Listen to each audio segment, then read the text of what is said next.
Rickey Smiley Morning Show. The most funny in the morning. It's the Rickey Smiley Morning Show. Good morning, it's the Rickey Smiley Morning Show. It's time for the praise break. Good morning, Bishop Marvin Sapp. Good morning, Rickey Smiley Morning Show. And Brother Rickey, good morning to you too. This is Bishop Marvin Sapp. And you know what? It's my responsibility to lead us in prayer. So let's go before the throne of grace. Our Father and our God, Lord, today we literally pause to pray for unity in our nation that feels so fractured, that everywhere we turn in this particular season where we hear language that tears down instead of building up, words that spread division instead of healing. Father, I ask that you would remind us of what Proverbs chapter 6 and verse 2 declares, that we are snared by the words of our speech. Teach us, Lord God. Teach us to use our words carefully. Teach us to speak with wisdom. Teach us, Lord God, to uplift instead of destroy. Silence every tongue that sows discord and raise up voices that call for peace, justice, and compassion. Heal our land in the name of the Lord Jesus. Heal our neighborhoods where violence has become common. Heal our hearts where bitterness has become rooted. And may your spirit remind us daily that change begins with us. And how we love and how we speak and how we treat others is absolutely important. Do it in us first, because, Lord God, if you do it in us, it will manifest itself in the world around us. We thank you in advance. In Jesus' name we pray. Everybody said amen. Listen, Rickey, I love you guys to life. There's not a doggone thing you can do about it. I need everybody that's under the sound of my voice, command your day and be amazing. Grace and peace. Hey, love you too, Bishop, man. That was Marvin Sapp, the senior pastor of the Chosen Vessel Church in Fort Worth, Texas. Here it is, time for the praise break right here on the Rickey Smiley Morning Show. Never would have made it.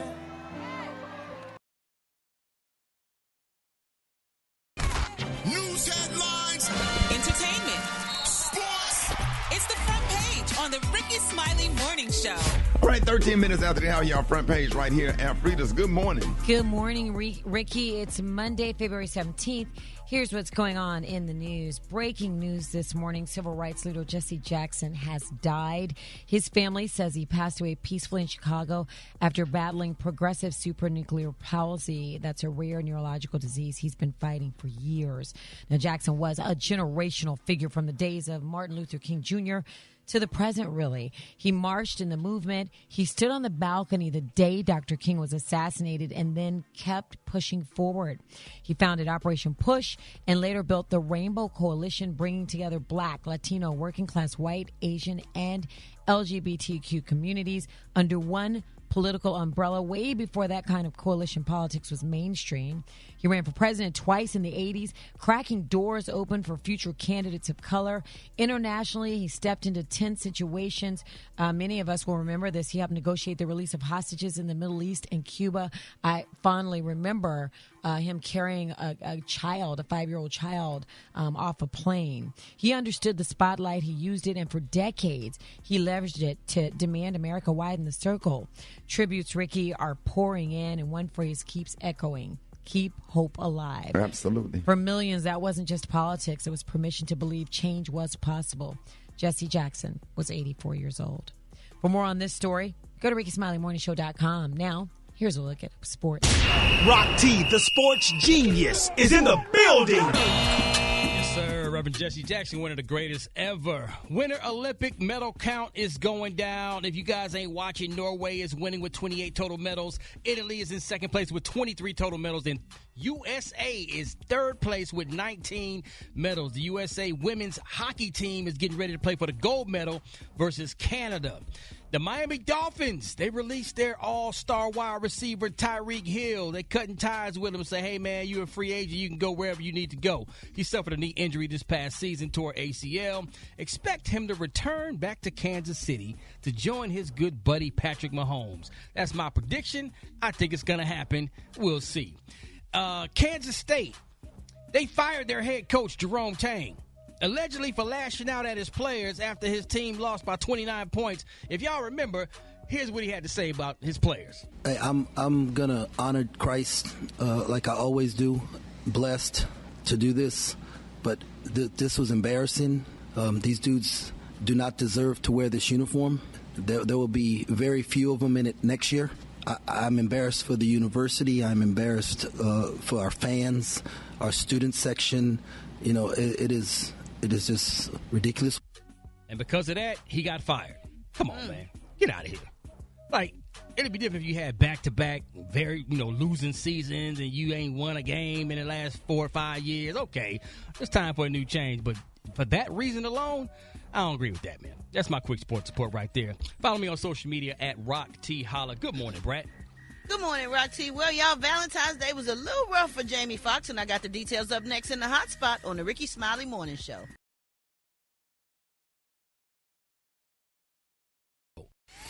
The hot spot. Drop it like it's hot. Drop it like it's hot. So hot. And that's hot. You can catch me at the hot spot. It's the BR18. All right, Rickey Smiley Morning Show 29 before the top of the hour. Time for the hot spot. What up, Brat? What up, Ricky? Good morning, everybody. I'm your girl, Brat Tat Tat, and this is the hot spot where we bring you music, movies, and more. So let's get off into it. Well, y'all, this past Valentine's Day was a little tough for Jamie Foxx because he just went through a breakup. And while attending the premiere of the movie Could Have Been Love 2 in Los Angeles last week, the Academy Award-winning actor opened up about the breakup that inspired his new single titled Somebody. And here's how that conversation went down on the red carpet. And I had a breakup during Valentine's, and it was bad. And you know how you love somebody? When you blink your eyes and you see their face every time you blink your eyes. So I was like, I can't get her ass.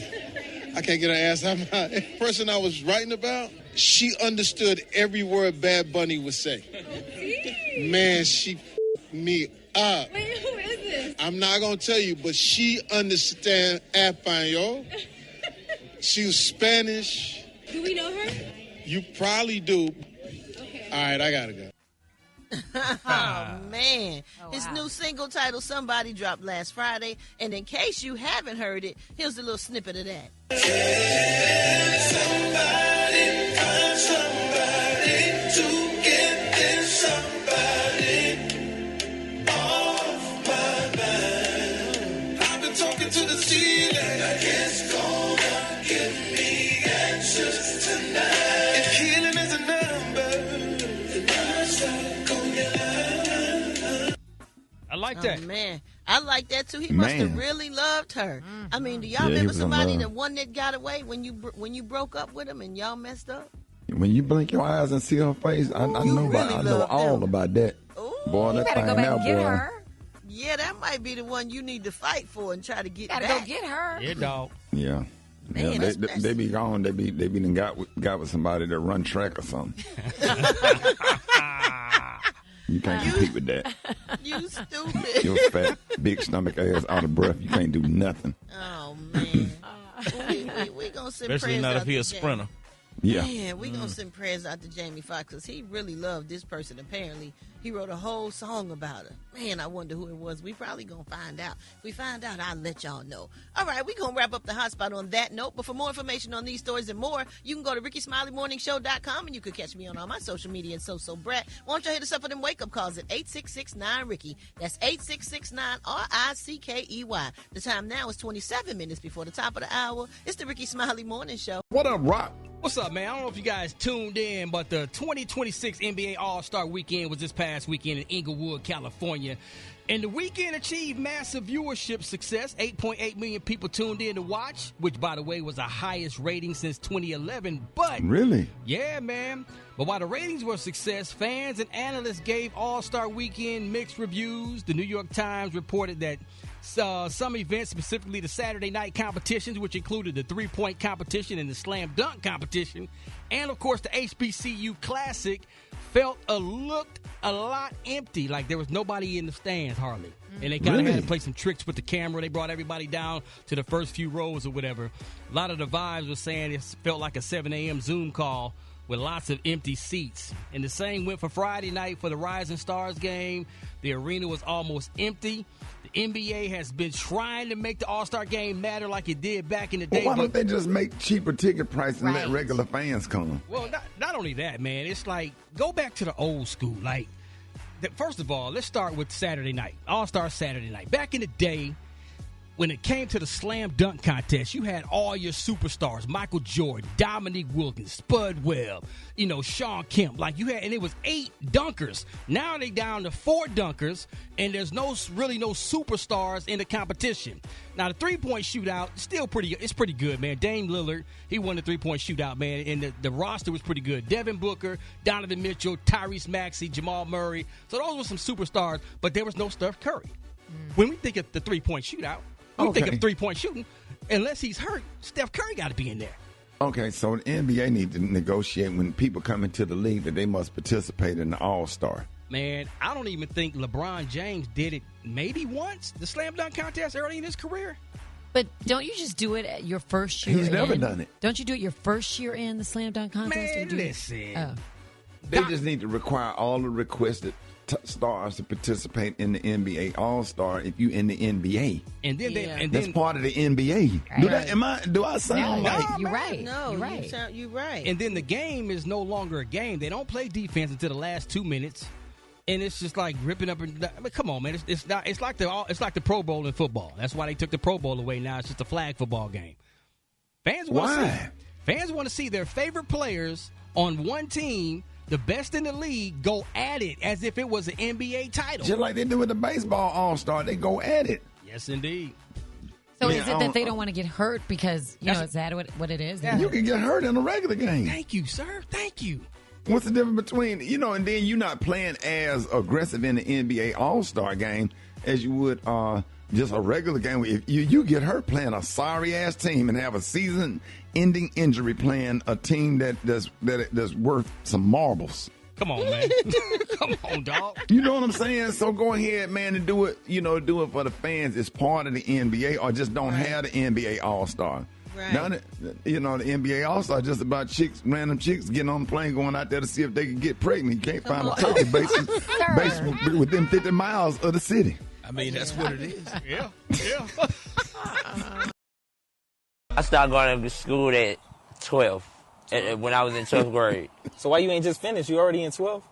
I mean, you talking about high school? I was passing my grades, so don't get it up, don't get it missed through school. What was your GPA? My GPA, it was a 90. A 90? It was a 90, and plus I kept getting A's and B's. Them on the principal role, all types of shit. What was your major? My major? What is your degree in? What did I major in? Cooking. What was it? Math. History. They wasn't teaching us about no army, none of that, but they was teaching us about history and shit like that. You must have got your master's. Did you get your master's? Yeah, I got a GAD, if I'm not mistaken. I was in the class with him. Everybody in my high school knew I was in there with him. I was in there with him. He was trying to sound so. And we made straight A's too. Hold it! He's half man, half woman. It's Gary. I wanna hip you to the T. It's Gary, baby. All right, so Rickey Smiley Morning Show, 6 minutes after the hour. Gary has the tea and the color of the day. Gary, good morning. Good morning, Ricky. Good morning, America. Good morning to you. It's Tuesday, a beautiful, beautiful day in the neighborhood. And here's what's happening in celebrity news, y'all. Michael Jordan is in the news, y'all. And everybody's talking about Mr. Jordan. And a lot of people are saying they're going to be throwing away all of their sneakers. I know I'm throwing all mine away effective today. You ain't got none. Right. Not one pair. Stop it. And definitely not Jordan heels. Okay. You got some RuPaul ones. Well, I'm throwing them away then. But they're saying y'all that Michael Jordan, this is very serious, y'all. They're saying that Michael Jordan is going viral, y'all, for the wrong reason. And they're saying he was caught, honey, on video touching little Tyler Reddick's son at the Daytona 500. Now, they're saying despite Michael Jordan being a beloved sports icon, his stature isn't enough, y'all, for some people to look past his recent behavior. Now, if you haven't heard, they're saying that the NBA Hall of Famer is going viral for touching a little Caucasian boy in an unusual way. Now, specifically, they say he was grabbing and pinching Bo, the 6-year-old son of Tyler Reddick. Now, Reddick is one of the veteran drivers, y'all, on Jordan's NASCAR team, the 23X1 racing. And they're saying he had a big win at the Daytona 500 on Sunday. He came in first place, and it was obvious a huge accomplishment for him, his family, and Jordan's squad, which joined the NASCAR back in 2020. They say, but however, this is sad. When I started, it just hurt me. They saying, for the most part, the co-owner celebration with Bo is making things a little less joyous. In the viral footage, y'all, they're saying Jordan can be seen, honey, messing with the young boy's lower torso.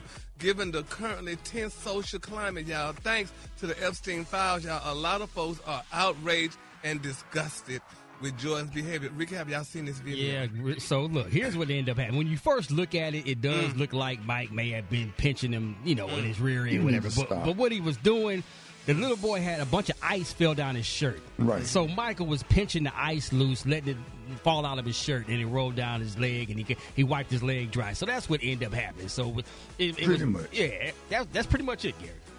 Well, a lot of people are saying, honey, I know in particular 50 Cent, honey, he's talking about it and speaking out on it and stuff like that. So, Everybody needs to stop. Yeah, but, I mean, it just wasn't a good look, people were saying. They say maybe he should have just got a blow dry and blue dry. Where you going to get a blow dryer from? Somebody, they just had one somewhere. Lord. While the little child was wearing, but it was just something. But we're just going to keep him lifted in prayer. Hopefully, Juanita don't come and speak out regarding this situation. Oh, Lord, Gary. Come on, man. Gary, Juanita ain't got nothing to say. Come on now, It's not even a situation. It's not even a situation. I think people are making it when it's not. Like it was a moment in time that happened. And we just got the explanation. He had ice in his shirt, and he was squeezing out the ice or whatever. Like, to me, it didn't even look what they call it, pedophilish or inappropriate. Yeah. It looked fun. Nobody was. You think that father would let Michael Jordan just do that to him? Come on. Do you now. think all these kids that's going through some daddies would, if they was not? I mean, it just. No, don't come compare on that to that. You reaching, do brother. That, You know, well, I mean, oh my it's God. Really reaching. And You we didn't can't see do no ice. We just saw some wetness. It could have been Go on to wet. the next story. We've seen the ice. We're not going to do We ain't this. doing that. We not Go on now. Gary, please, Well, please, Gary. We're just going to keep our parties lifted Please, up in Gary. prayer. Let's not make this a thing. Moving on in other celebrity news, y'all. Cardi B, y'all, honey. Baby, she is acknowledging, honey, the split from Mr. Diggs, and she is still going to bat for him. Now, they're saying Cardi B for the first time is publicly acknowledging that she and Stephon Diggs are done. So why at the same time, she's sticking up for the Patriots star, honey, wide out, honey, in a big way. Now, there's a rapper by the name of Bia. If y'all don't know who Bia is, look her up. Baby, Miss Bia took a shot, honey, at him this weekend. And we have some audio, and here's how that went down. Let me tell you something. Just because I ain't f***ing with my baby daddy doesn't mean you f***ing talk about my baby daddy. Isn't that stuff for Cardi B to say just because she's not messing with her baby daddy when she didn't use that word? She said nobody else could take shots at him, but Bia spoke out about it, and she said things, because, I mean, Cardi B and Bia been fighting for a long time. She's on a diss song and what have you and stuff like that, and Bia feels that she had the right to say what she wanted to say, but then on the flip side of it, it's just like a family fight. Like some people say, if me and my family fight, I could talk about my family, but you can't.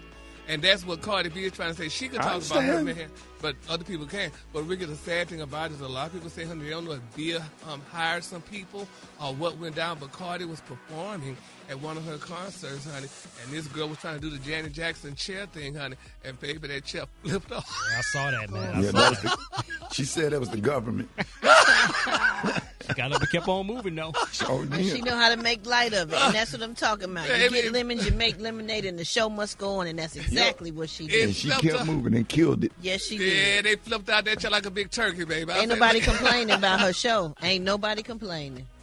Yeah, Donald Trump had that done. You know he did. Somebody did, but baby, but that was funny when flipped. she said that was the government. It was the government, all right. Janet would have never fallen out of her chair, girl. So that means, honey, y'all girls got to take notes from these girls. If Miss Janet had never fallen out and you fell out of your chair, that's not a cute look, Gary, honey. things happen. Have you ever fell before? Never. That's a lie. Gary. I've seen you fall in the lobby. Tripped over your own feet. It wasn't even nothing in front of you. You fall all the time. Just fall. Yeah, all the time. And things happen. That's why they got them a life alert, like them switching. old white ladies in the bathroom, stretched out between the toilet and the shower. I told you it's going to be like Miss Artbar. You know them old men, they push them white women down the steps. And then they end up on forensic files. But But every Cardi B episode got they got money. pushed down the steps, Gary. That's why I called you this weekend. Do what? Because I was wondering, and I called you. Gary, I watched 4 episodes, and them old men, they push them white women down them steps, man. They be on forensic file. That's a sin.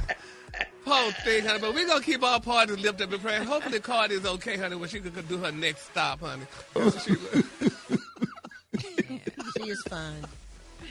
She did her next stop after that. Oh, was she fine. did? Yes. Baby, this girl, honey, all that red was up, honey. I say, girl, like she was really like a turkey. It happens. It happens. Got to keep going. Yeah, you got to keep going. Gary. Baby, when I saw this girl tried to play it out, baby, they said, girl, we got you on tape, honey. Haven't you seen other people fall and trip and make mistakes and things like that? In the You know, show he talked about remember Michelle Destiny's for about Child? 9 weeks when she remember fell. Destiny's Child? She fell. They kept on going. And they finished but that was show dirty, out. too. They did Michelle like a dog. But you can't stop. You got to keep going. You got to say, girl, I'm You hurt, stop. and you got to end the concert, honey. She You go home. wasn't hurt. She said you got gotta on end the up and finished concert. the Yeah, show. you got to end the concert. No, then all them people. No, you can't do that to all them people that came to see a show. Guess what? You let me perform in our fall, honey. Y'all gonna have to go on home, honey, girl. I'm Oh, hurt. we Come know. back tomorrow. We know. The Kalua today, honey, is one of my favorite Kalua. My Kalua today, y'all, is Isabeline. On the high end, you say Isabeline, and on the low, you say beautiful, pale yellow. That's your Kalua for today. Bray, have you ever fallen yet? Probably. Yeah. Y'all give it up for Gary with the get team. All right, so this is my morning show. I got the record call. Y'all get at me 8669 Here we go. Wake up, wake up, wake up. It's time to get yourself together. Get it together. They woke you up this morning, slid you in your house shoes, so it would be better. Let's go. Wake up. Encourage each other and be productive. The Rickey Smiley Morning Show. Wanna know where you calling from? So come on and tell us. Just wake up. My name is Kenny from Gary, Indiana. I like to wake up my whole family and tell Rickey Smiley Morning Show, wake up, and let's do this. Hi, this is Buffy Thomas calling from Fort Lauderdale. I would like to wake up my daughter, Tessie Green. It's your birthday, girl. Turn up! Wake up! Yes, it's Chris out of Houston, Texas. I like to wake up Gary. He remember when he broke his flip-flop in the mall. Wake up, Gary. Hey, my name is Gabrielle. I'm from Clanton, Alabama. I just want to wake up everyone. Wake up. We gon' let them know. When you in Miami, wake up. Seattle, wake up. In Detroit, wake up. St. Louis, wake up. New Orleans, wake up. In Memphis, wake up. Wake up. I appreciate it, Brett. You're welcome, Rick. All right, y'all, Rick's Smiley Morning Show. Hey, it's time for Techie Tuesday. Sitting in for Beyonce Aloysius. We got the one and only special. Hey, good morning. Yeah, good morning. Since I have absolutely no tech knowledge whatsoever, I came up with some of the most useless gadgets that are out there for sale that you can actually I buy. thought you were going to come up with some stuff that she emailed you, but you said That you will no, she ain't trust me to do that. These are some things that you ain't gonna never use or never need, but because we have white people in the world, they were invented. All right, let's start with this one. How about toilet golf? What is toilet golf? It's a putting green that you put down in front of the toilet that you can actually use while you're using the toilet. No, I couldn't do that. Yeah. Gotta Who the focus. hell need that? Who the hell needs I'll that? be sitting on the pot that long. Gotta always work on your short game. How about this one, Alfreda? Cat duster slippers. What? These are things that you can actually order. Cat duster slippers. For what? They're called more foul cat slippers, and you put them on your feet, and as you walk around through the house, it collects up the cat hair that you might have if you have several cats in the house. That could be a good idea, actually. Why did I think you would appreciate that? Oh, Because you probably would also appreciate this one, too. A hamster leash. Oh. I mean, that could be cool, though. If you ever want to take your pet hamster for a walk, Yeah. don't forget to take their stylish hamster leash. Yeah, okay. And you appreciate that, right? Yeah, of course. Ricky, now you're the cooker on the show. You're the cooker. And Rock T, you grill a lot, right? Yes, sir. How about this exhaust barbecue grill that attaches to your car's exhaust pipe? and you can cook meals anytime using the exhaust heat from your exhaust pipe. Now, is that real? Or are you playing? No, this is definitely real. I don't want no damn carbon monoxide burgers. It's called barbecue. It's called a barbecue. You is crazy. And it says perfect for driving and tailgating. You can cook those burgers using your car exhaust. Now, again, thank God for white people because they invented this stuff. Burger tastes like synthetic motor oil. How about this one, Rocky? Bacon bandages. Why use regular bandages when you can cover your cuts with ones that look like actual strips of bacon? Who needs we could have sold a commercial during this. Who needs that? Man, bro. Who needs that? This is horrible right here. I didn't ask to do this. I was tasked to do this.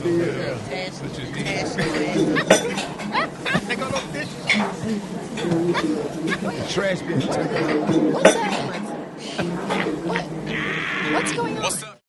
All right, Black Woman, what's up, man? Hey, Rick. You gonna have to. I'm going through it this morning, boy. I'm going through it this morning. For real, Man, hey, we you was think you off can get Dr. yesterday, Collier? man. We gave you an extra day. Oh, boy.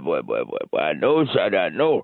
Oh, boy, hold up. I'm going through it this morning, Rick. Come on, man. You know you got important people out there listening to the morning show waiting on you to come to work, man. Rick. Oh, God. Rick, I need to get it out the car. I need to get Dr. Collier. Yeah. I got to get a rabbit shot, son. He right there off Thorn Road. I got to get a rabbit. You know what Thorn Road is? I got to get a rabies shot, son. You got bit by a dog. Yeah, man, son, I was going to take the trash out this morning. And, All right. Sound like, hey, are you foaming at the mouth like that movie Cujo? My dog got to fight with a wolf. It was a wolf dog, a big wolf dog. Yeah. And I was trying to break my dog up from fighting him. Yeah. And the wolf dog bit me, so. That's not what rabies does. Doesn't make you growl. So you turning into a wolf dog? This is not. Oh Cujo. my. Come on, man.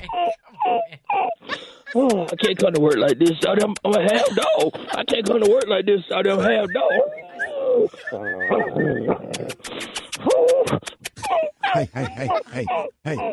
Hey. I'm sitting up on my back leg for no reason. So I'm sitting up looking for a biscuit. Oh, Rick, please help me. I'm trying to talk, dog. I'm not trying to be no dog, though. I need to give me a rabbit shot because I just I just had the urge to bend over and try to lick my own. Oh, no, don't do it. Don't do it. I was born in the slum, but the slum was not born in me. And it wasn't born in you, and you can make it. Wherever you are tonight, you can make it. Hold your head high. Stick your chest out. You can make it. It gets dark sometimes, but the morning comes. Don't you surrender. Suffering breeds character. Character breeds faith. In the end, faith will not disappoint. You must not surrender. You may or may not get there, but just know that you're qualified and you hold on and hold out. We must never surrender. America will get better and better. Keep hope alive. Keep hope alive. Keep hope alive. And you know oh man, I'm getting emotional because I had a personal relationship with Reverend Jackson. I actually knew him. Brat, I just sent you a picture of the three of us together. I don't know where we was, but that just because you from the projects, just because you live in the projects, don't mean that the projects live in you. I'll never forget that. I will never forget when he came our freshman year of college and spoke during chapel and how bad I wanted to meet him when I got an opportunity to meet him and develop a relationship with him. Sometimes he would call and come on the morning show and when he had something that he wanted to talk about.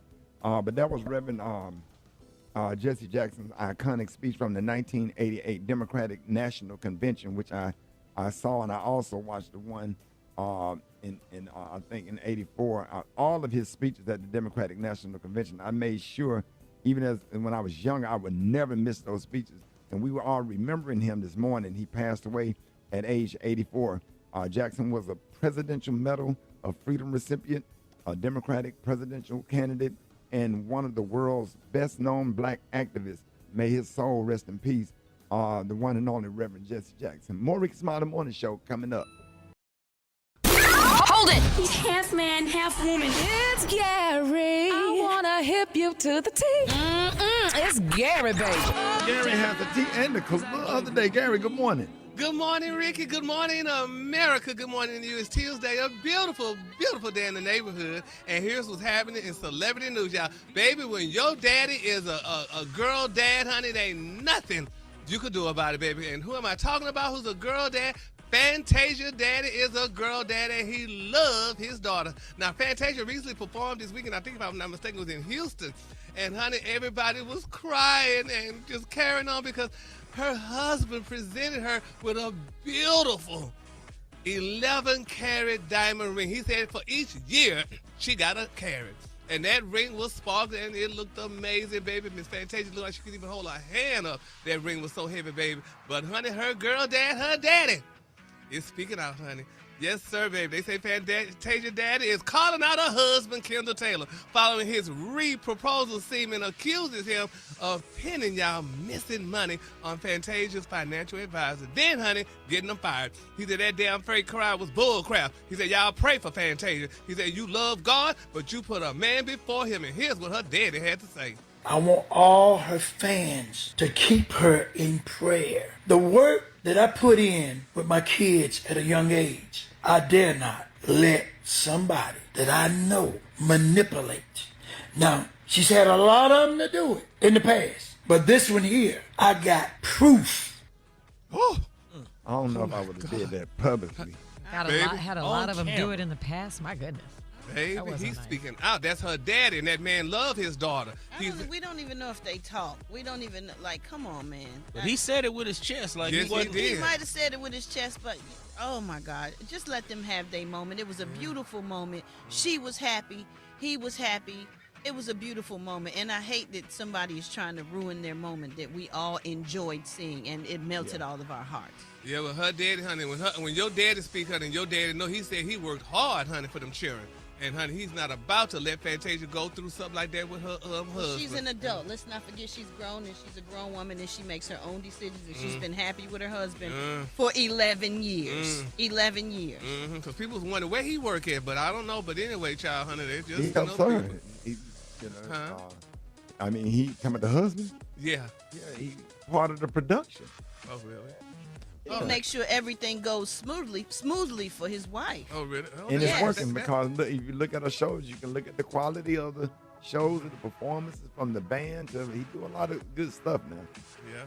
Somebody said that sound like Todd and Candy. But anyway, that's, good for him. See who is somebody. Who is somebody? Exactly. Who that was? Somebody had said that. Yeah. I can't remember who it was. Gary Gone. But anyway, we're going to keep them in prayer, honey, because that's what the daddy said, honey. We're going to keep them lifted up in prayer, honey. That was a beautiful ring, child, and I could imagine how much it cost because 11 carats is a lot of money, honey. So, yeah, then somebody going to talk about, well, that's how like Mary J. Blige and Ken do. And I'm like, no. It's just... Who is somebody? Everybody ain't the same. All these situations different now. Yeah, they different. That's right. So, but I'm just saying what people say, and I'm like, oh my God, y'all need to stop that. That's what people say. These people are in love, so let them be in love. And then you said they need to stop, Gary. Them people be talking, yeah, they be talking, honey. So y'all need to stop that, honey. But we're gonna keep all parties lifted up in prayer, and everything gonna be all right. Cause yes, they are, honey. It's gonna be all right. All right, moving on in other celebrity news, y'all. Oh. Ricky, your friend, baby, Miss Brandy, honey. Ooh, everybody's loving Brandy. She did the national anthem the other day at the NBA game, and people are raving it. But then you got those that say, But anyway, honey, it sounds amazing out here. We got a snippet of how Brandy sounds. Gave proof through the night that our flag was still there.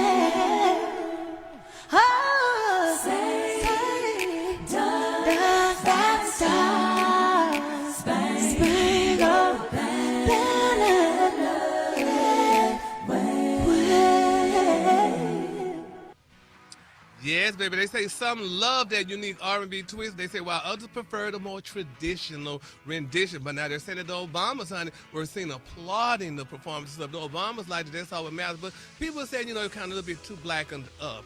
But nevertheless, she did a great job, honey, and I liked it. And I loved it because she was wearing Tom Brown. I loved the outfit she was wearing. That was a Tom Brown. If y'all know who Tom Brown is, Google it.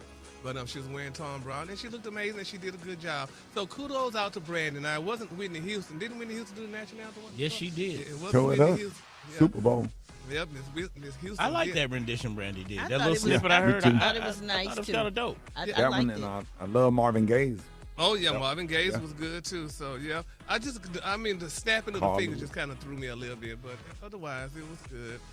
I didn't know you snap on the national anthem. But she did a good job. So, congratulations goes out to Brandon. She did real good, and everybody's loving it. And people are saying, hey, she needs to do it for the next NBA game or for the Super Bowl one year because she hadn't done it yet there, So, and then my quick for free story, let's continue to pray for y'all for Miss J. Quick for free. Yeah, for Miss J. Alexander. Y'all know Miss J. Alexander used to be on Tyra Banks show, America's Top Model. She said she was in the hospital for some months, and they're saying that Tyra didn't get a chance to make it to visit her. Oh, God. Well, but Brad, that was Miss J. Had it not been for Miss J on that show, I wouldn't have watched it. So Miss Top. Yes, that show. Come on, Gary. That show was a great show, and we all watched it. No matter who was on it, we watched Tyra and those model But Tyra girls. did not go visit him in the hospital. That's what I'm saying. This girl was sick, honey, and Miss Banks did not go see her. Sometimes people be sick themselves. Everybody can't go to the hospital. Everybody don't like hospitals now. Well, everybody don't like hospital. Because you got to look in all the rooms and stuff before you get to the person you went to see. You already messed up by the mind. Yeah, well, Ricky, Miss J. was upset about that and let her For go. the name of something else. She Miss said who? Tyra didn't go see her, honey, so I feel bad. That's why they're doing that documentary now on Tyra Banks and the show, honey, America's Next Top Model. It's supposed to be real good, so I can't wait to watch to see all. They said it was a lot of stuff that went on behind the scenes that was And not like cute. every show, a lot of things go on behind the scenes, Gary, and everybody is not going to be happy on every honey, show. The Rickey Smiley show, honey, we had no problems behind the scenes, honey. We did a cute show, so it was a good show. So Ricky, tell them you didn't have those problems, honey. We didn't have no mess or nothing. We taped and we got our check. So that was a cute thing. That's another lie. I love my That's check. another lie. That's another lie, okay? What? It's been haters and all kind of people that have stuff to say about our show. We a loving family and we do great together, but it's always going to be some haters. And What you when mean? You gotta- talking about when Julia you- and Brat's show? Or I'm No, talking about Ricky Smiley? I'm talking about whatever show. No, 'cause Any Ricky and Smiley- every show, you're going to have some haters. You're not going to make everybody happy all the time. Well, I'll say this, and I was happy, honey. I loved my check. We got paid every week, honey, and that was cute. So it was good, Ricky. So thank you for doing that. All right, the Kahlua today, honey, is one of my favorite Kahluas. My Kahlua today, guys, Isabel. On the high end, you say Isabel, and on the low end, you say beautiful pale yellow. That's your Kahlua for today. Thank you, Brett.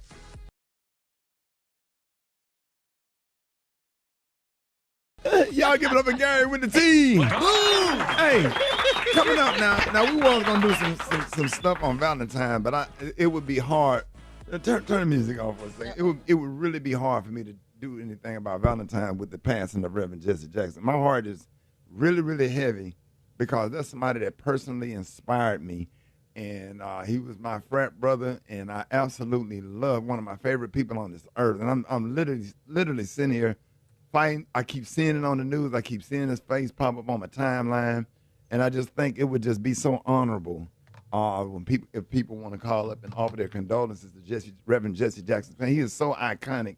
He means so much to me personally, and he means so much to a lot of people. He have done so much for black people in the black community with Operation Rainbow Push. I remember going up there doing all of those events. Hit us up.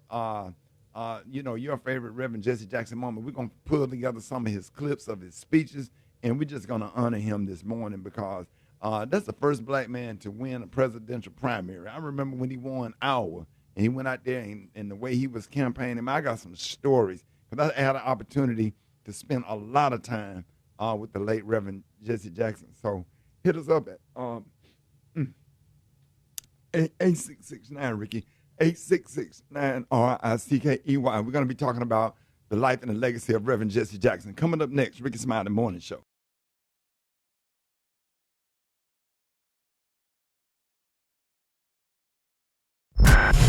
Did you see that post? People People are talking. Here's what's trending on the Rickey Smiley Morning Show. I see the face of America. Red, yellow, brown, black, and white. We're all precious in God's sight. The Real Rainbow Coalition. Reverend Jesse Jackson, we're remembering the life of Jesse Jackson this morning. He passed away at the age of 84. Yes, Ricky. Civil rights leader Jesse Jackson has been a powerful voice in American politics and social justice for more than 5 decades. He advocated for voting rights, economic equality, and anti-apartheid efforts in South Africa. He was a Presidential Medal of Freedom recipient, a Democratic presidential candidate twice. I just remember sitting on my grandmother's couch. My grandmother and I was listening to him speak. And I remember looking over there watching my grandmother literally wipe tears, doing those presidential, the address at the Democratic National Convention. Yep. And I remember when he ran for a second time, he was getting a lot of heat, man. He was winning. He had won one particular primary. It was all over the news. It was on nightly news. Reverend Jesse Jackson win the primary. If I'm not mistaken, it was an hour. I'll never forget it. And I would never forget how inspired I was listening to him speak. He was somebody that just really, really inspired me, somebody that I always had love and respect for. And the things that he said, being a kid, growing up in the projects, and him talking about pulling yourself up and lifting yourself up and striving to do better. And then I had an opportunity to see him speak. He came to Tuskegee my freshman year of college, and he spoke in chapel. And I remember sitting on the front row in the balcony, and it was packed. And I could not wait and I saw him when he came on stage, and I was sitting there, I was like, I just can't really believe I'm in the same building with Reverend Jesse Jackson. You know, I was just such a follower, and I always listened to him. Whenever anything came across a magazine, whatever, I always stopped.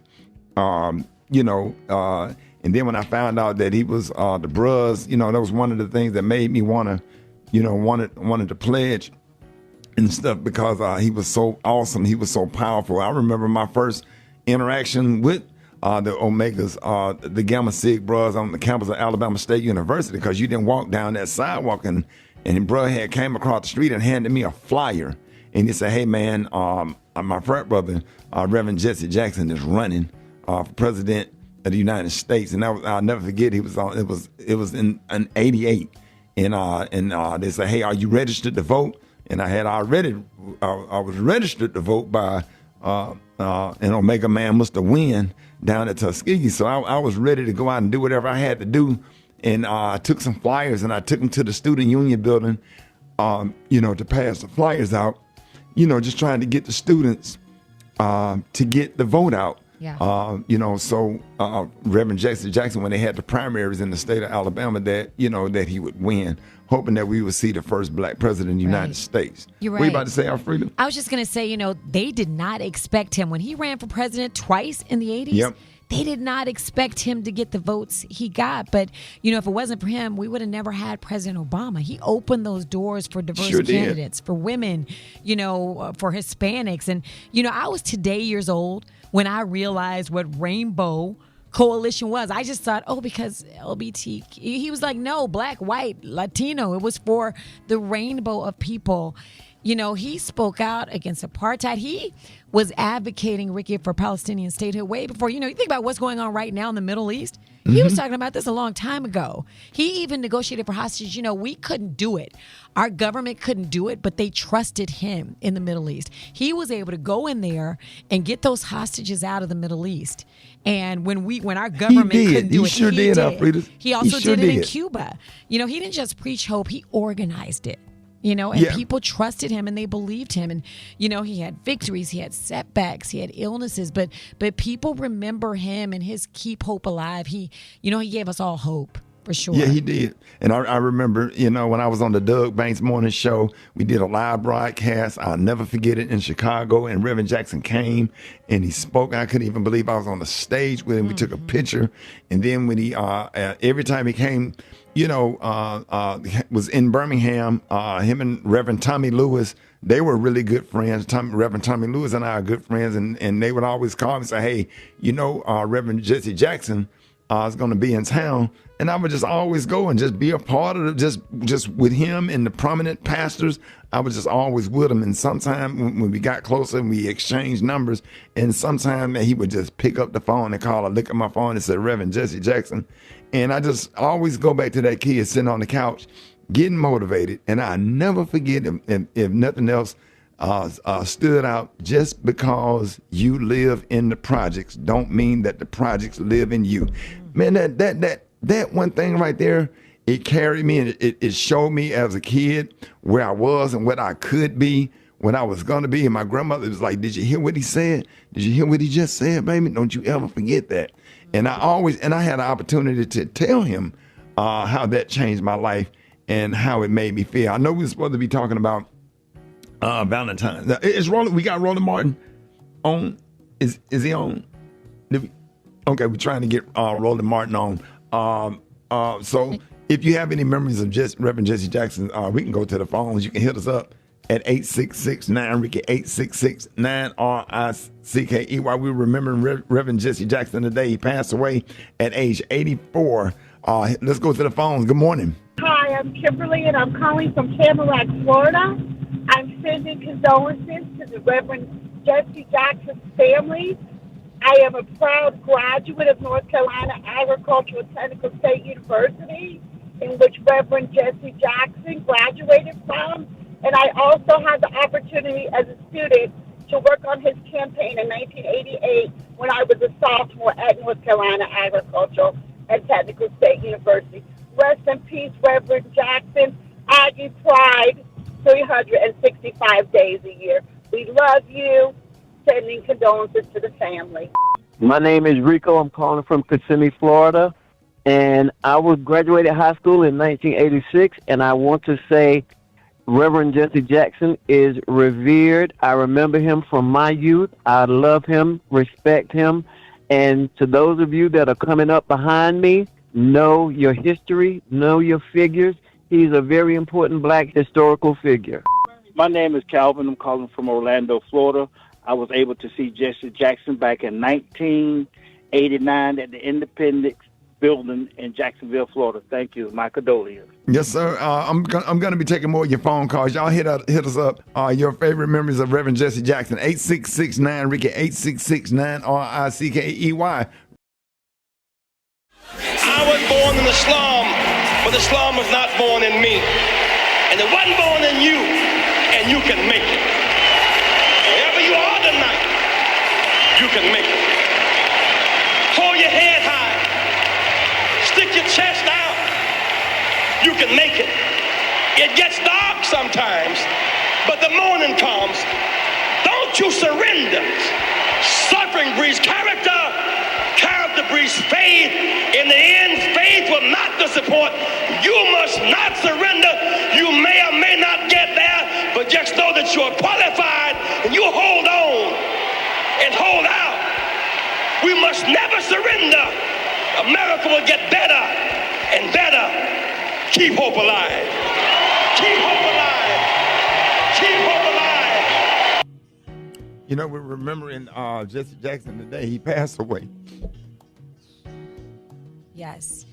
Passed away at 84. Go ahead, Alfred. Yeah, we're going to talk to Roland Martin in just a minute. But first, let's hear from Alveda King, the niece of Dr. Martin Luther King Jr., recalls a memory of Jackson and her grandfather.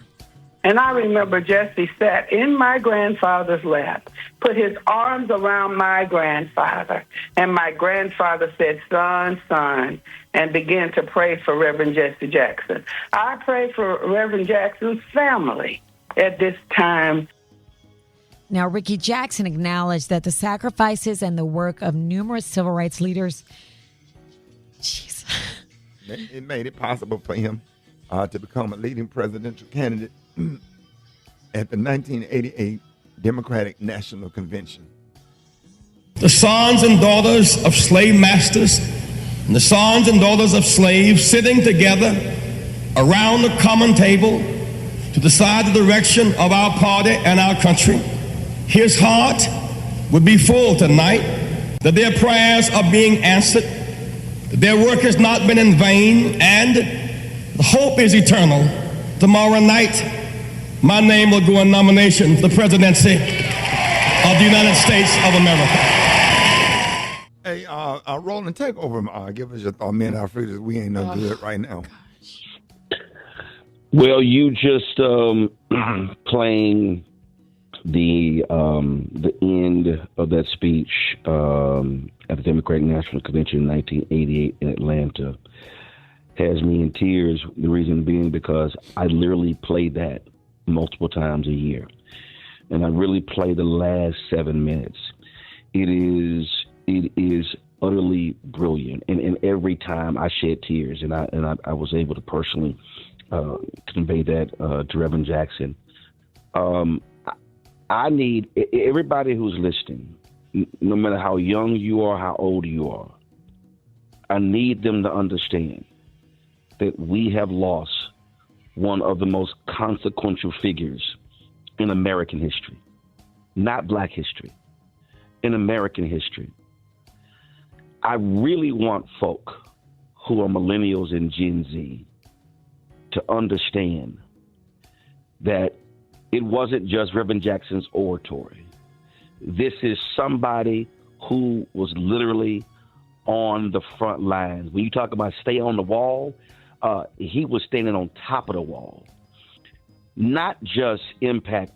We could talk about the changing of corporate America, the fighting for economic rights. It was he was put over Operation Breadbasket by Dr. King. Reverend Leon Sullivan from Philadelphia had the concept of Operation Breadbasket, what they were doing. He presents to the SCLC. Dr. King said, we're going to adopt it, and they renamed it Operation Breadbasket. And the number of Black folks who got economic opportunities, companies, jobs as a result of Breadbasket is enormous. But when you think about, we talk about Essence Music Festival being the largest festival, 400,000 people. No, what they had in Chicago, multiple days of the expo in Chicago, they had more than 700,000. See, y'all also got to understand this man had a massive sense of humor, y'all. Funny. So when you know, and he was an Omega, I'm an Alpha, and every time we see each other, he'd throw the hooks up, and I'd throw the ice up. But let me tell you something. So a lot of controversy when he had a child, a wedlock. We sitting here at the Congressional Black Caucus Foundation, AOC, and Jesse Jr. look over to me. He go, in the middle of the workshop, y'all, he goes, hey, y'all, Roland looked like he could be my brother. And Reverend Jackson would go, check the birth certificate. Whole room crack up laughing. And I go, well, clearly everybody got over the baby. And every time Reverend see me, he go, you know, you could be my son. So when we got to Chicago, my parents came to Chicago, and it was the first time my parents had met him. I said, Reverend, this is my daddy. This is my mama. I look like the two of them. You ain't got nothing to do with it. Man, he cracked up laughing. We laughed. He hugged my parents every single time. I'm talking about we would joke, but again, his laughter was infectious. So y'all, he wasn't just a serious man. He also had amazing sense of humor. And again, every time, but he would see me and treat me in that way, and would always. Me too, Roland. I don't care where we were. Roland, me too. He had the funniest stories and the funniest jokes every time we got together. Yep. You know, we sat down and just told all of these stories, man, and we would just laugh and crack up. And I'm so honored to eat. I just thank God for to even have a platform, to be in a position to honor such a great iconic figure and a great man and fraternity brother like the one and only Reverend Jesse Jackson. Roland, thank you so much, man. We love you. We appreciate you. Thank you for laying it out, for stepping in for us, because we ain't no good in here, because he meant so much. Like it's personal. It's like I feel like my uncle passed away, you know. Indeed. And we appreciate you, and thank you for allowing me to join you on your show last night. Roland, let everybody know how they could follow you. Folks, listen, we're gonna a 3-hour show tonight. I'm adding an hour so we can take phone calls. Y'all watch Roland Martin Unfiltered. Go to our YouTube channel, subscribe. Go to Black Star Network. follow me on social. Go look on Instagram. A photo of me and Reverend took our heads pressed together at the Tulsa race anniversary commemoration in Tulsa in 2018. It's an amazing photo Brandon Bell of Getty shot. But we're going to go live tonight, and we're going to pay tribute every day to this man up through the funeral because he deserves all of it. He was one of our iconic figures, and we should not forget that and what he did and the sacrifices that he committed for us. Hey, love you, big dog. I appreciate you doing this for us this morning, Roland. I appreciate it. All right, more Rickey Smiley Morning Show coming up. I was born in the slum, but the slum was not born in me. And it wasn't born in you, and you can make it. Wherever you are tonight, you can make it. Hold your head high. Stick your chest out. You can make it. It gets dark sometimes, but the morning comes. Don't you surrender. Suffering breeds character. Character breeds faith. In the end, faith will not disappoint. You must not surrender.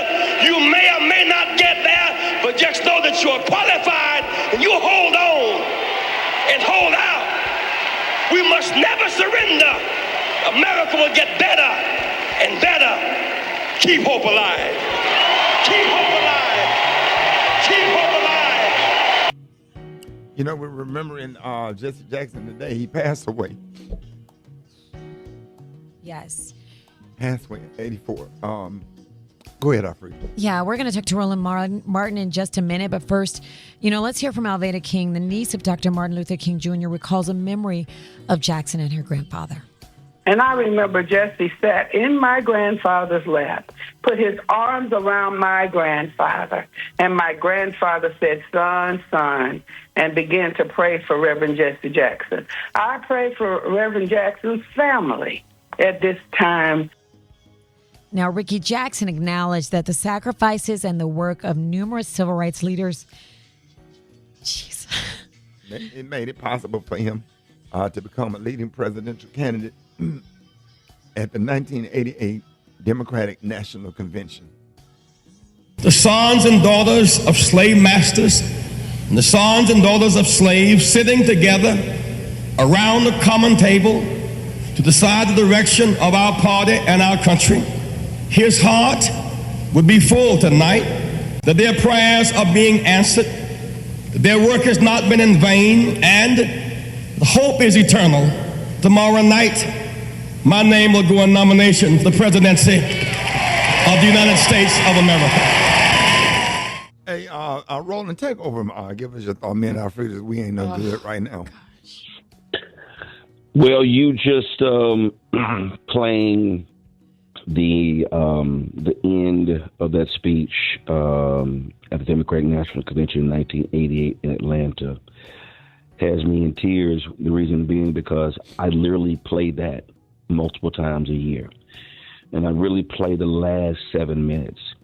It is utterly brilliant, and every time I shed tears, and I was able to personally convey that to Reverend Jackson. I need everybody who's listening, no matter how young you are, how old you are, I need them to understand that we have lost one of the most consequential figures in American history, not Black history, in American history. I really want folk who are millennials and Gen Z to understand that it wasn't just Reverend Jackson's oratory. This is somebody who was literally on the front lines. When you talk about stay on the wall, he was standing on top of the wall. Not just impact. We could talk about the changing of corporate America, the fighting for economic rights. It was he was put over Operation Breadbasket by Dr. King. Reverend Leon Sullivan from Philadelphia had the concept of Operation Breadbasket, what they were doing. He presents to the SCLC. Dr. King said, we're going to adopt it, and they renamed it Operation Breadbasket. And the number of Black folks who got economic opportunities, companies, jobs, as a result of Breadbasket is enormous. But when you think about, we talk about Essence Music Festival being the largest festival, 400,000 people. No, what they had in Chicago, multiple days of the expo in Chicago, they had more than 700,000. Absolutely. Roland, hold that thought. I'm not doing the mix that I used to do at the top of the hour. I'm going to come right back out of commercial with you because I want you to take your time, and I want to memorialize Reverend Jackson the right way and use this platform. Thank you for coming on. All of us messed up this morning because he meant so much to us. More Roland Martin coming up next. Rickey Smiley Morning Show. All right, Rickey Smiley Morning Show. Hey, we're memorializing the Reverend Jesse Jackson. One of such an iconic figure has passed away this morning at the age of 84. So we memorializing him this morning. We usually do the mix right here, but I just thought it'd just be so appropriate that we would use this platform. And Alfreda, you got some information. Yeah, we have gotten so emotional because that's what he meant to us, and both you and I and everybody, Rock T is in here tearing up. It's just, he's one of those generational figures from marching with Martin Luther King Jr. in Selma to standing in Memphis the day King was assassinated. Jackson never left the fight. Through victories and setbacks, illness, controversy, one message never changed. Keep hope alive. And I just want to know, Roland Martin, how do you think we can best keep Jackson's message moving forward? Well, first and foremost, you have to commit to the work. In November, I was in Bermuda, my birthday, at a golf tournament there, and I was communicating with the family, Youssef, and they were saying that he had gotten so ill that they said the organs were about to shut down. And they said it was a matter of not weeks, not days, but also hours that Reverend was going to die. So I changed my flight, and I came back early, and I flew to Chicago that Sunday. And people had been calling, had been coming by, and I'm sitting bedside, we're holding his hand, and as we were just talking, we were just having conversation about politics and Target boycott and other stuff, and he goes, Coke, and you said, Daddy, you can't drink Coke, you need to drink water, because he hadn't been eating. He's like, Coke, and they were like, man, just bring that man a Coke. And so he began to sip, and all of a sudden he began to, and you can barely understand it because of the Parkinson's, but he began to say, preachers, meeting, Friday, food, feed the people. And you see it, and I'm sitting there and I'm holding his hand, and his mind is moving. And here he was, y'all, he's in the hospital. This is a Sunday. He's talking about calling for a meeting of pastors on Friday to have a food program for Thanksgiving and Christmas. This is happening, and then what begins to happen? So people are coming in, and y'all sit. I step out, and I'm go to the family room right next door, and again it's 30, 40 people, and they say, Roland, Reverend's calling for you, and I go back in, and we sit down, and he's talking more. Then I step out, and I go back. Roland, he's calling for you. Go back in, and he's literally coming alive. He's literally coming alive, and Jackie, his daughter. I hug her and we hug tight, and she says, please keep talking to my daddy because it's keeping him alive.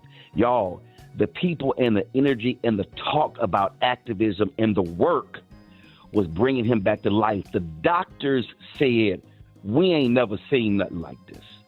It was prayers, but it also was the energy of the people. I just saw Youssef at the NBA All-Star Weekend in L.A., and we were talking about this here. The man was, I'm talking about before our very eyes. So I need people to understand this was a man who was dying. And even as he was dying, he was talking about helping people. Y'all, this is not what I heard. I am sitting bedside holding this man's hand, watching it with my very eyes as he struggled to talk. His mind is moving, and here he was talking about helping folk. So if you want to understand when they say fight to your last breath, that's what Reverend Jesse Lewis Jackson Sr. did. That was just in November. And the doctors were stunned. They said, we just going, and then what happens? He gets discharged. Y'all, he was not supposed to live another 5 days. He lived another 3 months, and he was sitting there still trying to help folk, trying to help black folk, trying to help poor folk. That's what his life and legacy was about.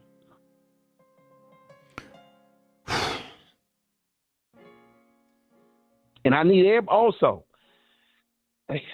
see, talk about a prophet has no honor in his hometown. I need folk to understand when Reverend Jesse Jackson traveled the world, that man was received like a head of state. In other countries, they treated him as if he was a president or a major political figure. I need people listening to understand that there is no President Barack Obama without Reverend Jackson. Because in 1988, Reverend Jackson came in second to Michael Dukakis. They changed the rules. They felt it was unfair that Reverend won in a lot of places, but he didn't get the delegates. It used to be winner take all in the Democratic Party. Reverend Jackson and Ron Brown and Dr. Ron Walters, they changed the rules.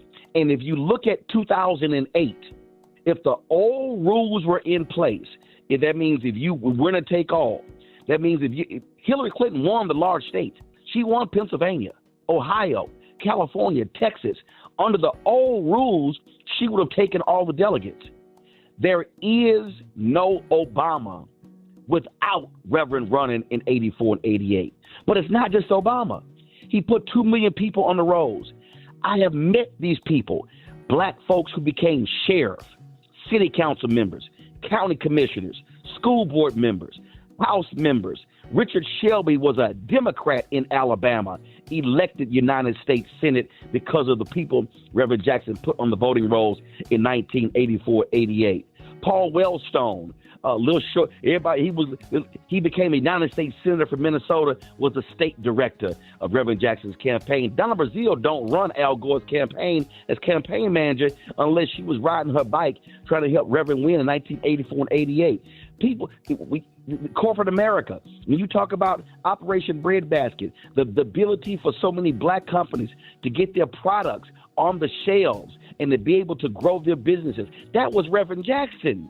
That man was in rooms that many of us were not in. And so a lot of folk, white folks in America, corporate America, hated this man, that despised him. And a whole lot of black folks did as well. But I'm telling you right now, we have not just lost Reverend Jackson, a father, a husband. We have truly lost a monumental figure. And there is nobody, and I've said this for the longest, he is irreplaceable. That man could pick up. Y'all want to understand power? Allison Payne was an anchor in Chicago. Something happened in Israel. They got detained. They didn't know. They didn't call the State Department. They didn't call the White House. She called Reverend Jackson.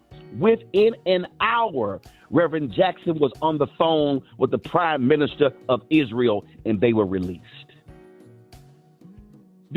Folk, understand, that's who this man was. That man could be sitting here in the living room of a black woman in Mississippi, and hell, by the evening news, he was at the Vatican with the Pope.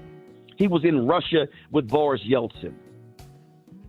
A lot of times, we say, man, I'm old guys, man, and we sit here and say, and listen, he had faults, he had frailties, as we all do, but I'm telling you right now, the impact that man had on black folks today cannot be measured. And this ain't what I heard.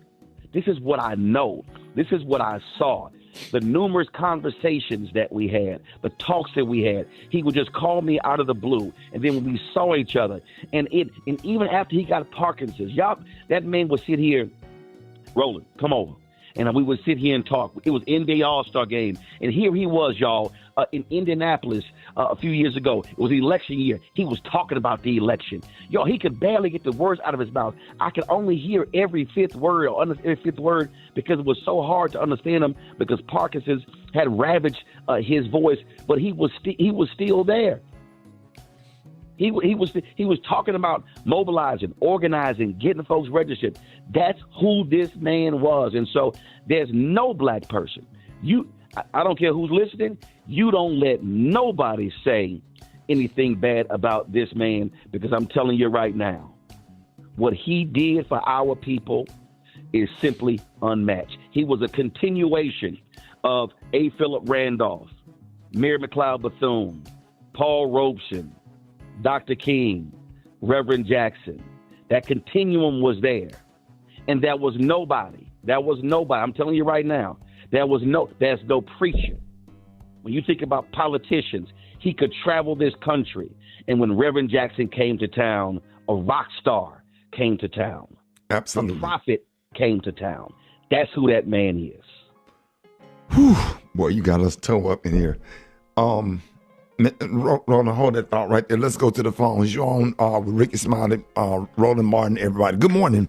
Hi, my name is T. Scott. I was born and raised in Brooklyn.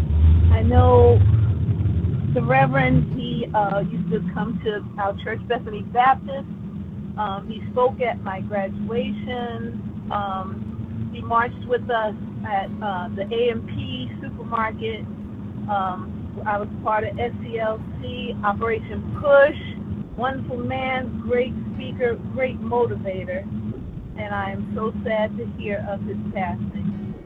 Good morning. God bless you. Rickey, I'm so honored this morning for you honoring the great late Jesse Jackson. I called to give my condolences unto the family. God bless America, because we truly was blessed by a great hero, and we all going to miss him. God bless. This is Prophetess Blanchard from Orlando, Florida.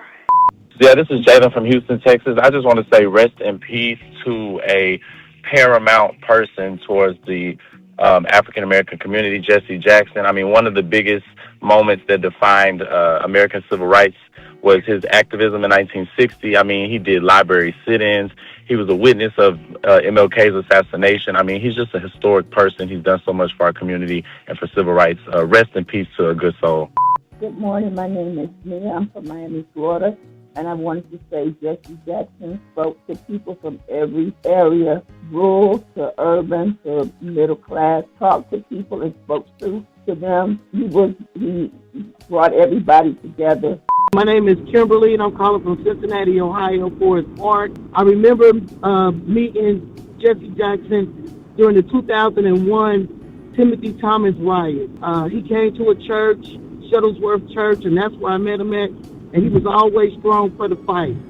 So I would like to send out my condolences and all my love to Reverend Jesse Jackson. Thank you, sir, for your service. Hey, Roland, close us out. Me and our freeders can't talk. I just want, see, y'all also got to understand this man had a massive sense of humor, y'all. Funny. So when you know, and he was an Omega, I'm an Alpha, and every time we see each other, he'd throw the hooks up, and I'd throw the ice up. But let me tell you something. So a lot of controversy when he had a child, a wedlock. We sitting here at Congressional Black Caucus Foundation, AOC, and Jesse Jr. look over to me. He go, in the middle of the workshop, y'all, he goes, "Hey, y'all, Roland looked like he could be my brother." And Reverend Jackson would go, "Check the birth certificate." Whole room crack up laughing. And I go, "Well, clearly everybody got over the baby." And every time Reverend see me, he go, "You know, you could be my son." So when we got to Chicago, my parents came to Chicago, and it was the first time my parents had met him. I said, "Reverend, this is my daddy. This is my mama. I look like the two of them. You ain't got nothing to do with it." Man, he cracked up laughing. We laughed. He hugged my parents every single time.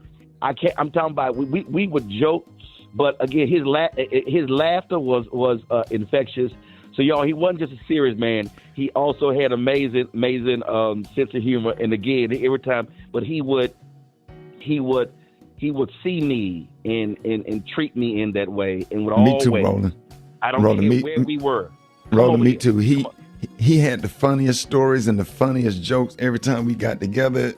Yep. You know, we sat down and just told all of these stories, man, and we would just laugh and crack up. And I'm so honored to eat. I just thank God for to even have a platform, to be in a position to honor such a great iconic figure and a great man and fraternity brother like the one and only Reverend Jesse Jackson. Roland, thank you so much, man. We love you. We appreciate you. Thank you for laying it out, for stepping in for us, because we ain't no good here, because he meant so much.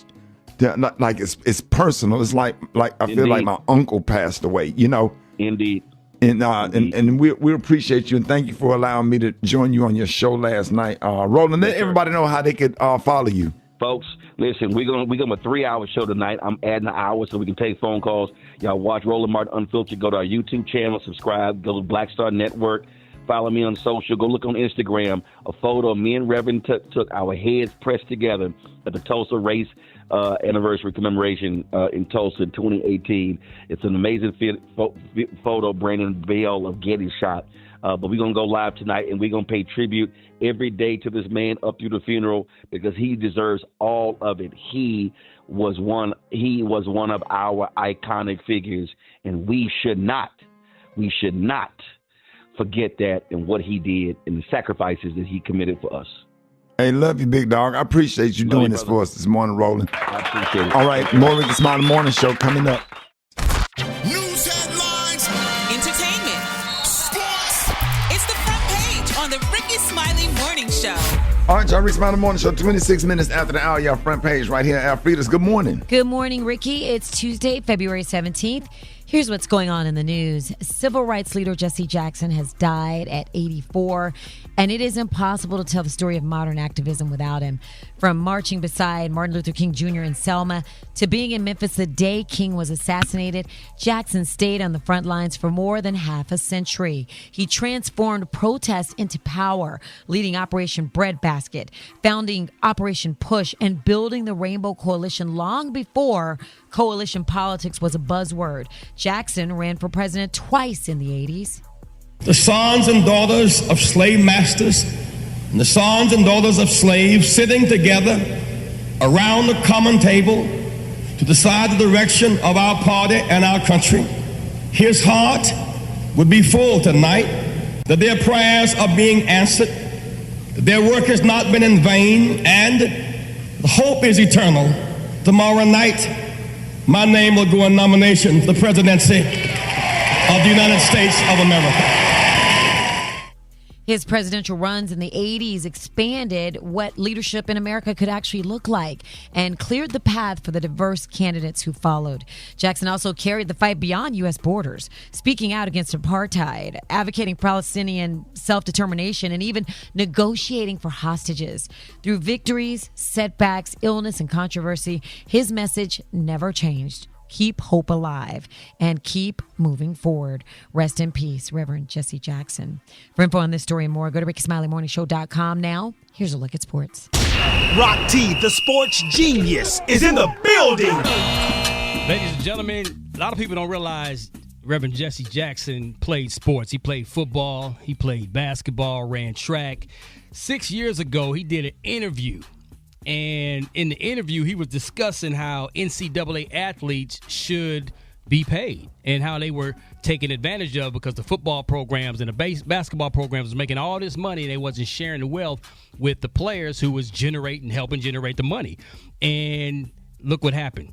That interview led to what now is known as NIL.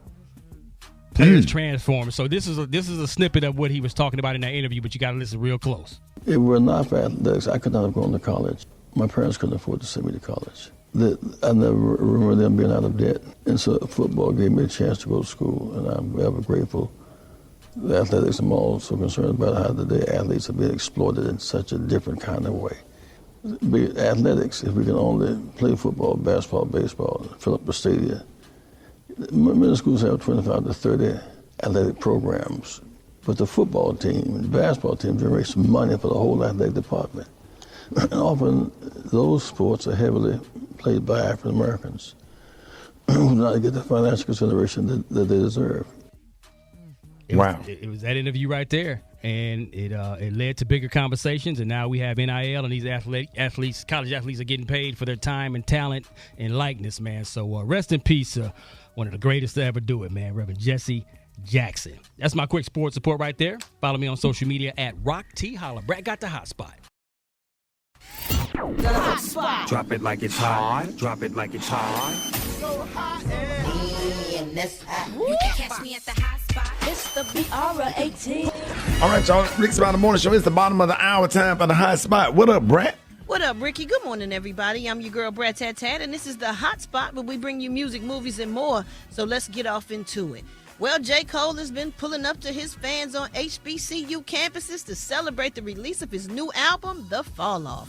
Now, this is rumored to be J. Cole's final studio album, and he bypassed the traditional press run and went straight to his fans. When J. Cole came out, back in the day, he sold his first CDs at North Carolina A&T University's campus. Now, 15 years later, his surprise return to the black colleges quickly turned into a trunk sale tour, making stops from Atlanta to Hampton University in Virginia. And while in Silver Spring, Mary, driving a Honda Civic, J. Cole announced he'd pick up fans in the area to ride along with him and listen to his double-sided album. He selected at least 4 fans for the drive, and they reportedly drove around the city listening to the entire album. This is brilliant. But according to Billboard, the album has debuted at #1 on the Billboard 200 after earning 280,000 equivalent units in its first week. So congratulations go out to J. Cole for having some great marketing skills and doing some genius things, something different, for the fans, so they feel like, he loves them and appreciates them. So I think that's really nice of J. Cole. So congratulations go out to him once again. Meanwhile, Fantasia got a special Valentine's Day surprise during her concert on the Day of Love. Her husband, Kendall Taylor, surprised her on stage with this beautiful big surprise. He came out with the mic in his hand to profess his love. He talked about how they've been together for 11 years, but he needed to make something right in their marriage. And that's the fact that he never officially proposed. Now, for those of you who don't know, they agreed to get married at the courthouse just 3 weeks after they first met. So Kendall shared some emotional, tear-filled words honoring their relationship, and he got down on one knee and presented her with a new wedding ring, which made Fantasia fall to her knees. I love it, y'all. Here's a clip from that moment. For 11 years, you woke up every morning and you chose me. For 11 years, you went to pregnant mother to hot chips. For 11 years, we fasted and prayed. So I'm going to give you a carrot for every year. Yes, kids. I loved it. I love seeing my sister happy. I love them together as a couple. I've been knowing them for years. I gave a chick a carrot for every month we was together. All in a big ass thing of pot roast. Carrots, celery, potatoes. Yes, sir. Big dumb. We ate good. Good ass pot roast cooked in on a cast iron pot. And she was happy we went to bed. Like Michael said, we went to bed. You know what? Congratulations go out to Fantasia and Kendall for being together for so long. So romantic, Ricky. Yeah, right. So cornbread, And I Kool-Aid. love their love. We love their love. Ricky, be quiet. We love they love too, but everybody can't afford them kind of carrots. Some carrots So going you in the bought pot somebody roast. Bugs Bunny kind of carrots. That's right. Damn right. You know what? I'm Damn sure, right. and y'all ain't even together no more. I'm sure she left after that. Yeah, she got on up out of there after she ate. You know how black people do. They eat and You leave. fed her good, and she got on up out But of she there. was, she was full though. She was happy with them edible carrots. They're damn right. Vegetables. Damn right. You are stupid. Moving on, y'all. It's no secret that the Blackish star, Marsai Martin, has grown up to be a beautiful and successful young star. And during a visit to Deion Sanders' podcast, We Got Time Today, Marsai impressed him so much that the NFL great took a gamble and decided to shoot his shot on behalf of one of his sons. And here's how that went down. Father saying, wow, that this young woman ain't no joke. So I got to shoot my shot. I got 3 wonderful sons. I got 3 wonderful sons. Like, you know, she got her own. She doing her thing. She popping. She don't need this and you know, I got 3 sons. It's good to know you got sons. I am taking. Okay, So I just wanted to know. I wanted to know because my son. Hey, you a good dad though. You know, my dad would do the same thing. I'm gonna make sure. There you go. Now he can do his sons to shoot a shot for them. Can they speak for themselves, Dion?